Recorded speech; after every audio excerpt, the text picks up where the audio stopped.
dark side? Well, in this case, we do know the power of the dark side. This radio will transmit 10 watts. That is 20 times legal power. What are we talking about? We're talking about this radio, the Retevis RA89.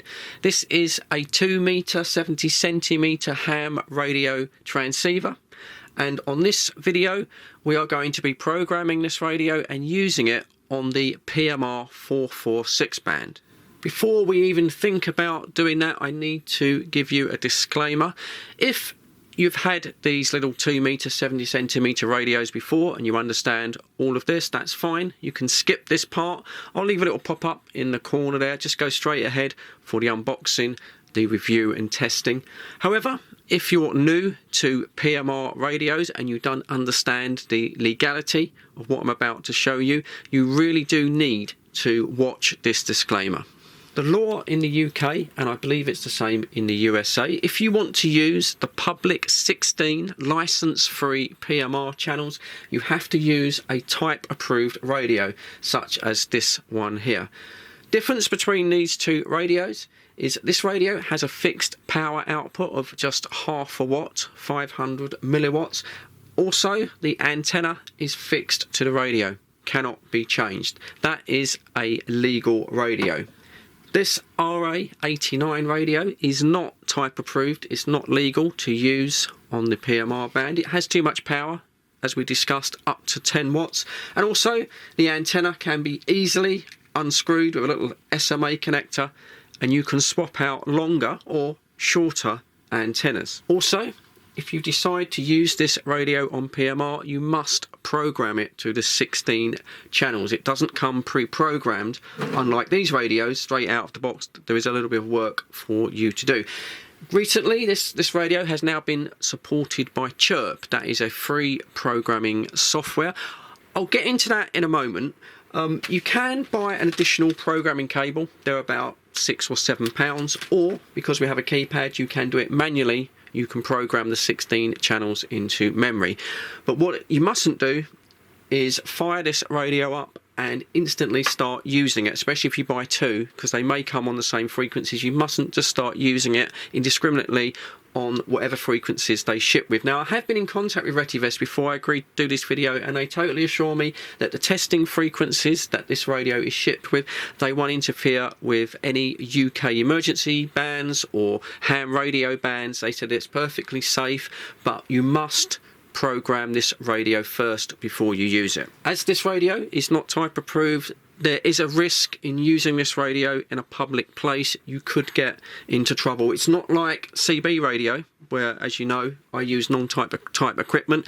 To be prosecuted for CB radio is very rare. That involves someone coming around your house, an inspection, maybe a search warrant, going to court. That's all really, really expensive. It's so much easier for the authorities to catch you and prosecute you for using this radio, or at the very least, you'll get the radio confiscated. Of course, it's common sense, really. If you're a radio guy like myself, and perhaps you want to join some PMR nets, you want the extra power, you're going to go up on a hill, using this radio, you'll be absolutely fine, no problem at all. However, if you're going to use this in a public place, such as, I don't know, a football match, a pop concert, something like that, the very fact you're using a radio and not a mobile phone makes you stand out. It always looks a bit odd for some reason. So the security, or worse still, if the police are on site, they may come over to you and have a word with you to find out exactly what you're doing and what equipment you're using. The game is instantly given away with this radio, because you can remove the antenna and straight away they'll know you're using non-approved equipment. Also, as an adult, if you choose to buy this radio, you need to be sensible. As I said before, this is a ham radio transceiver. It will receive and transmit on ham bands, and there's no problem in tuning into those ham bands and listening to the radio chatter. But please, please, please do not start transmitting, trolling, causing problems. If you want to transmit on the ham frequencies, that's not a problem. You just need to go online and you need to do your foundation ham license. It's fairly easy now, it's online. Once you've got that and you have your calling number, then you can transmit on the ham bands. But please respect the really good hobby of ham radio. In a second, we'll do the box opening, see what goodies we get inside for our money. But let's talk about money at the moment. So this RA89, it's a new radio. It's launching in mid-November. Costs $81 or £65. Now, I know a lot of you radio guys like myself will say, Fred, well, why don't we just get a Bofang, a little Bofang radio? This is a UV5R. This is a 5-watt radio, but Bofangs do 10-watt radios. They'll be cheaper than that, Fred. I'll stick with my Bofangs. Problem with Bofang radios, there's nothing wrong with them. I've got a few of them. They're very fine radios. The only issue is they've been almost killed by their own success. They're too popular now, and consequently they have been cloned to death. In fact, nowadays you're more likely to buy a clone of a clone. This is a genuine UV5R that I've got some time ago.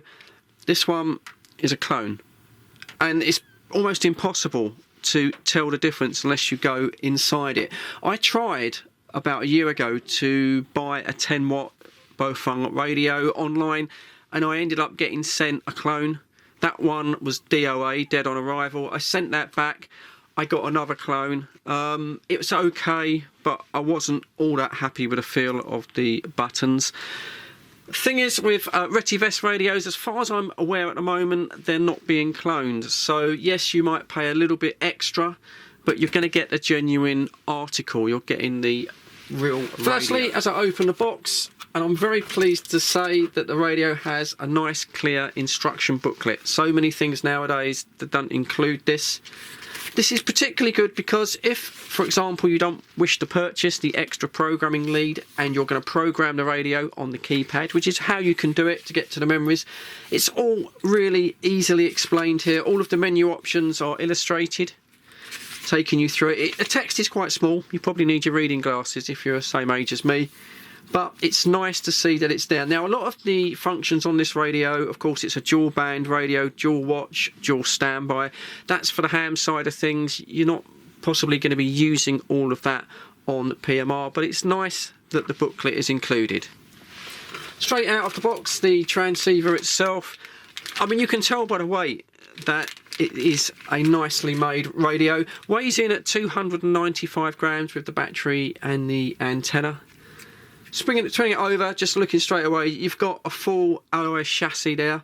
Also, you can see the waterproof membrane, the gasket there. This is waterproof. It's IP68, resistant really. So that's 1.5 meters submerged for up to 30 minutes. Let's get the battery in it. It's a big battery. I was quite surprised how big the battery is. 2,500 mAh. They don't give the runtime in the instruction book, but it's going to be quite long, isn't it? Battery this size, that just slots into the back like that, and it's got a very firm click. It does make the radio quite chunky. Compare that to a standard PMR radio, and you can see there is certainly a few millimeters extended on the back. Yeah, it's certainly a heavy, nice piece of kit once it's got the battery connected. Let's now connect the aerial, standard little rubber ducky antenna. And one thing I've just noticed this straight away, is that you have a male SMA connector on top of the radio, and that's a bit odd. This is normally the other way around. So yeah, you've got a female on the antenna. Now, obviously, the advantage of these radios is that you can swap out the antennas. So if you're going to buy an aftermarket antenna, this is a fake N177. Yeah, that wouldn't fit.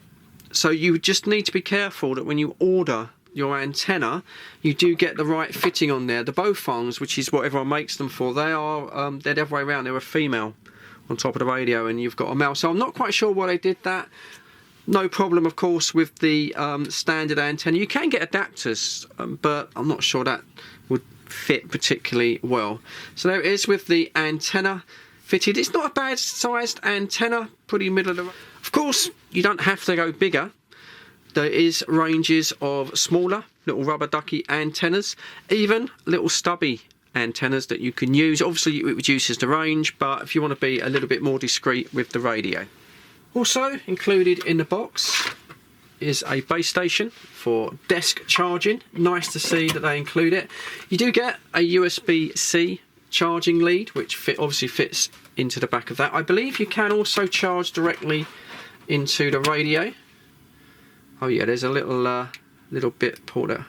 Oh, okay, that's, you'll be a bit careful there. The protective rubber cap for the USB charging lead is not connected, so you want to be careful that you don't lose that, otherwise the radio will no longer be water resistant. But yeah, it's there. A little bit fiddly getting it back in.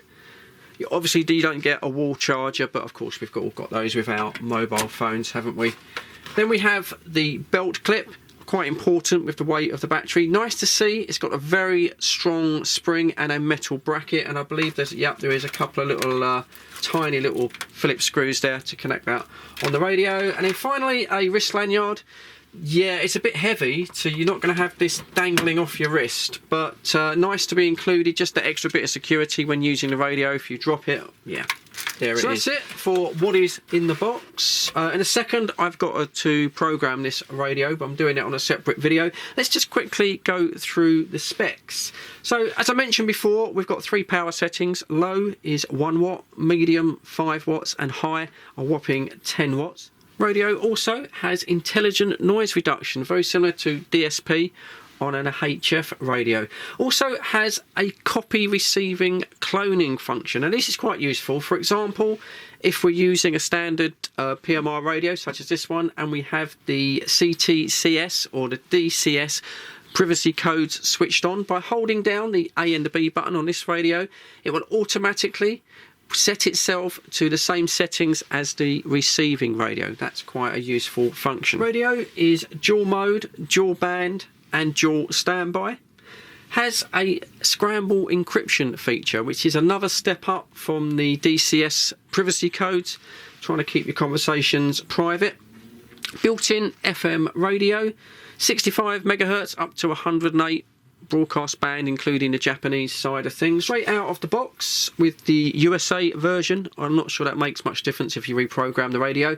We'll transmit on the ham 2 meter band. That's 144 to 144 megahertz on the VHF. On the UHF side, it will transmit from 420 to 450, and that is the 70 centimeter ham band. Receive wise on the 2 meter band, it receives from 136 up to 174, which is quite interesting because I believe that will cover the marine band in the 160s.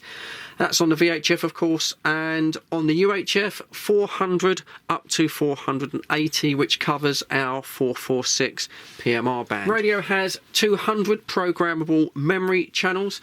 Size-wise, 126 millimeters high, not including the antenna, 62 millimeters wide, 43 millimeters depth. There's also the obligatory voice activation feature, and of course, it's a Chinese radio. Does come with a flashlight, and I will test that in a moment. Let's just for 1 second talk about usable range on these radios. Now obviously this is a high powered radio. If you choose to use it, it will run 10 watts on PMR. That is 20 times the legal allowed power of half a watt on this radio. So does that mean I'm going to get 20 times the range? No, it doesn't mean that at all. If you're going to use this in an open environment and you climb up to a higher place, top of a hill, something like that, with no obstacles in your way, yes, you will get a good range with this radio. It's impossible to say. I've seen claims of sometimes 80, 100 miles, and it is possible with good skip conditions. But generally speaking, these radios use narrow FM. Narrow FM does not like obstacles, especially man-made obstacles such as buildings, cars, things like that. And if you use these indoors, it gets even worse. Now, I do have comments on my channel every time I do these videos, and people will say to me, Fred, you're talking loads of rubbish. I've got a 5 watt PMR radio. I sit in my front room or in my flat, and I talk to a guy 40 miles away. He's sitting in his front room. It's clear as a bell. You can easily get 40, 50 miles indoors. No, I'm sorry, I just don't believe you. If you're getting 40 or 50 miles indoors, then please leave a link to the video evidence of that contact indoors, not on a hill, indoors. I find in an urban environment, the range, even with this amount of power, is going to be limited. Even the manufacturers of this radio on the website, they say in an urban environment, anything from 1 kilometre to up to a maximum of 5 kilometres. So that's probably what, just over half a mile to 3 miles. So yeah, please don't think that you're buying an ultra powerful radio, and if you're in an enclosed environment, especially indoors, you're going to get massive range, because it just doesn't work that way. In a second, we'll go over the programming of this radio, how to get the 16 PMR channels into its memories.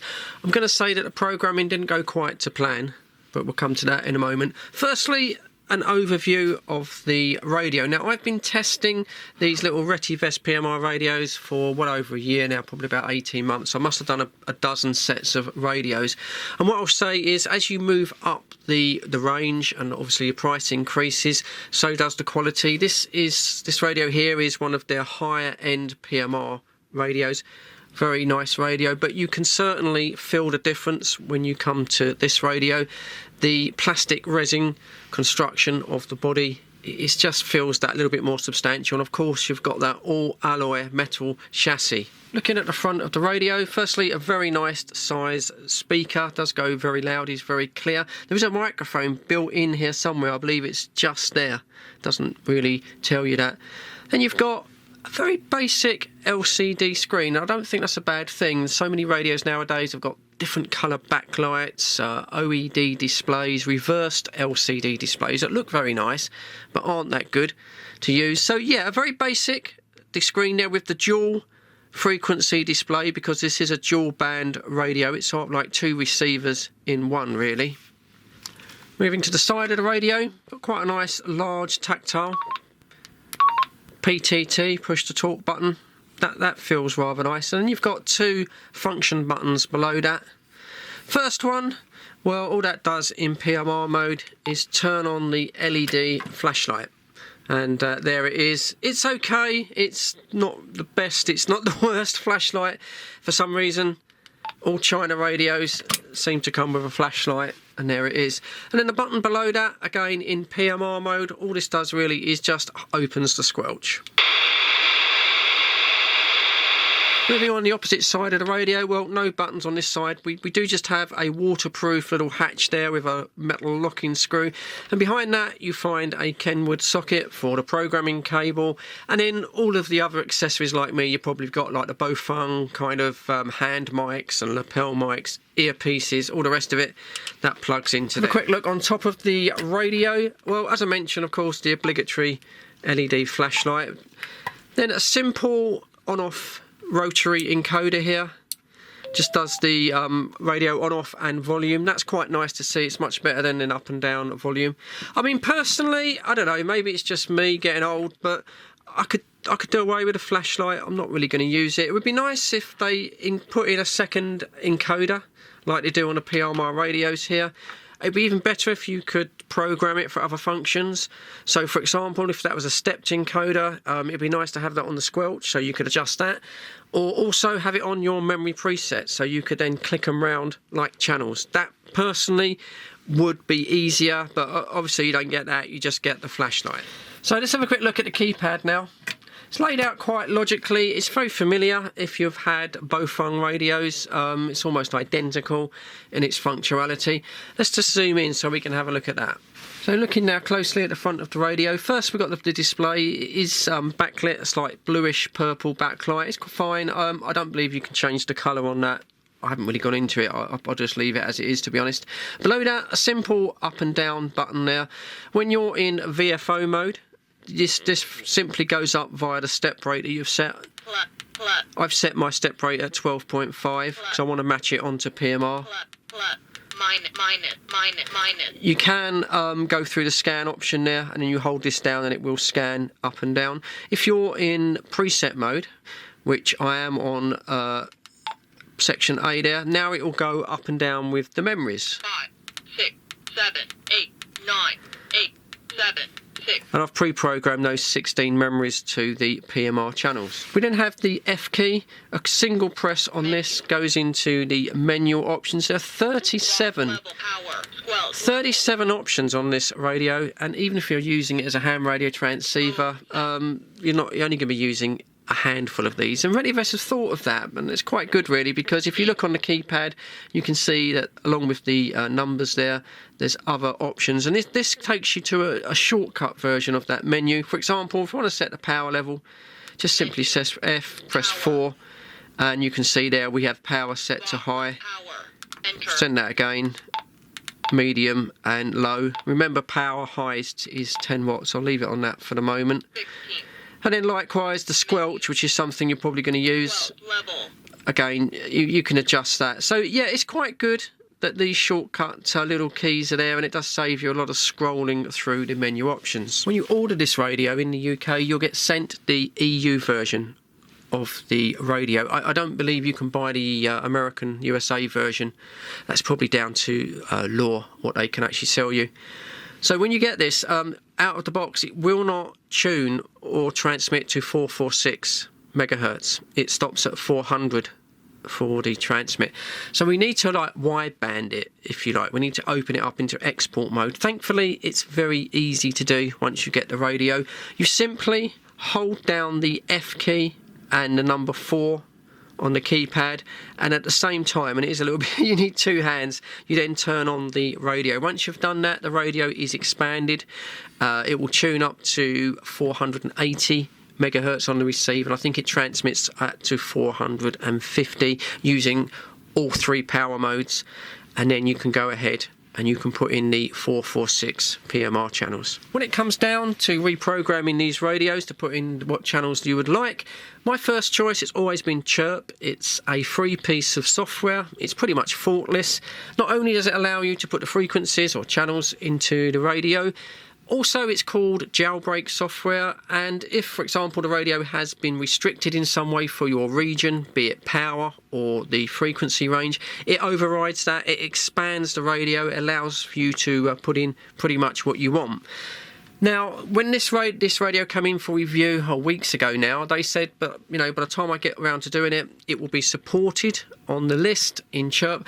Unfortunately, I did check the other day, and currently this Retevis RA89 is not supported in Chirp. Hopefully by the time this video hits the channel, which is aiming for mid-November, then hopefully it will be on the list. So I couldn't use my favourite program, Chirp, so I did try the Retevis programming software they have on the website. Normally I've never had a problem with it. I had a bit of an issue with this one. I was using the standard Retevis lead that they sent. I did try other leads, but the radio had a bit of a problem communicating with the computer. The transfer rate didn't seem to match up. It normally does it automatically.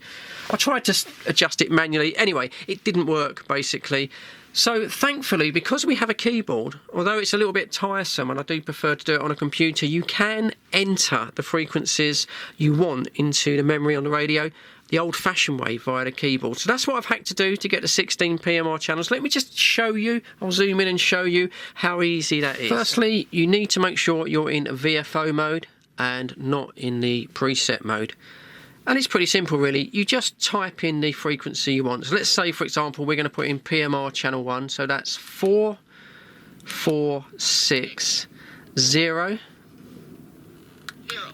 0 6 25, and because I've got the step rate set at 12.5, you see it automatically did the rest of that for me. Now to enter that into a memory, we hold down the F key, channel store, and there we see the channel number flashing, so we can choose what channel we would like to put that on. So let's say we're going to go for channel 1 and then press the F key. Escape.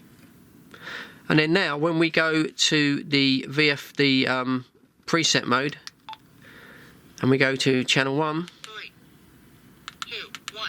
There we go. So now channel 1 is the channel 1 on the PMR band. Unfortunately, you have to do that 16 times. It does take a little bit of time, which is why I like to do software. But that's what I've done on the top band there. Let me just change to that. So as you can see, all of those frequencies now 5, 6, 7, 8, 9, 10, 11, 12, all the way up to 16. So I've just got the 16 channels in, and once you've got those in, if you put them in on the corresponding number, of course the radio will talk to you. It will tell you what channel. 16, 15, 14, 13, 12. So you don't need a computer. With a computer it does make the options a lot easier. Now this radio does have privacy codes, so it is possible via the keypad. You can go an extra level by pressing the F key, and then you can type in what privacy code you would like to use. That's a little bit complicated. I really do think you do need to do that on computer. Also, if you program it via the computer, you can set the power level for each channel. Make sure that the radio is in narrow FM, of course. So yeah, the computer is easier. It might work on it might just be my laptop that didn't agree with this radio. What I shall do is I'll keep an eye on Chirp. When Chirp does support this radio, I will make a separate video and I'll show you how easy it is to program this radio in Chirp. Well, that was all quite in-depth, wasn't it? I do appreciate this video is going to turn out to be a long one. I hope you're not getting too bored. I think it's worth it. I think considering the purchase price of the radio, I think we need to get quite deep into it. Okay, going to do some very, very basic range testing now. We're using this legal PMR radio from Retevis here as the receive radio in the house. We're going to go outside. Hopefully it's not raining. And I know a spot where I have taken these legal radios before and they're not able to get back to the house. Too much infrastructure blocking the signal path. So it'd be interesting to see if that extra power, especially the 10 watts, it'll be able to make the trip. I'll also reduce the power down to 5 watts and 1 watt, and we'll see basically if it can transmit back to the house. So let's get into that.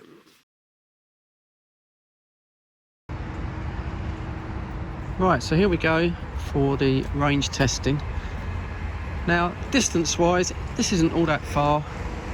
It's about a 15-minute walk from my home, but geographically it's very, very challenging for FM PMR radios because I've put quite a lot of dense housing in between me and the radio, lots of lamp posts, and you'll see in a moment when we get up on the bridge lots of traffic. Now, I've tested the smaller Retevis legal half-watt radios from this point, and none of them have been able to get back. Back at home, which you'll see on the camera in a moment, I'm using the RT617 as a receive radio. I've also brought out its sister radio, the 617, just to see how that one gets on. That's a higher end Retevis radio. It's still half a watt, but it has a larger antenna. So it'll be interesting to see if that gets back. Then we're going to move on to the PMR dark side radio. I'll start off using 10 watts, then I'll drop it back to 5 watts, and then finally we'll give it a go on 1 watt. And I've got no idea whether it'll get back on that. So here we go then. This is the little 617 half watt radio. I've chosen channel 5 because I know it's clear. Get a lot of activity on channel 10 and 12 around my area. Anyway, let's give it a go. Yeah, testing audio check 1 2 on the 617 half watt radio. Yeah, testing audio check 1 2 on the 617 half watt radio. Calling back to the QTH half watt legal power. Testing 1 2 audio. So dark side radio now, 10 watts, full power. It should make it, no problem. Yeah, testing audio check on the Retevis RA89, 10 watt check here. Yeah, testing audio check on the Retevis RA89, 10 watt check here, 10 watt on PMR. Testing 1 2 audio. Up at the bottom, or quite far away. So typical, we've got some comms now on channel 5. I've been testing this all yesterday and there was nothing. So we've got some comms now. Hopefully we'll get over there. Anyway, let's carry on. This is the 5 watt test. Just going to change the power setting now. Menu, power. Just going to take it down to... Power. Just going to take it down to medium power, which is of course 5 watts. Enter. Escape. Right, medium power now, so this is 5 watts. Yeah, testing audio, 1, 2, 3, 4. Audio test, 5 watts now. Yeah, testing audio, 1, 2, 3, 4. Audio test, 5 watts now. RA89, 1, 2, 1, 2, 1, 2, audio.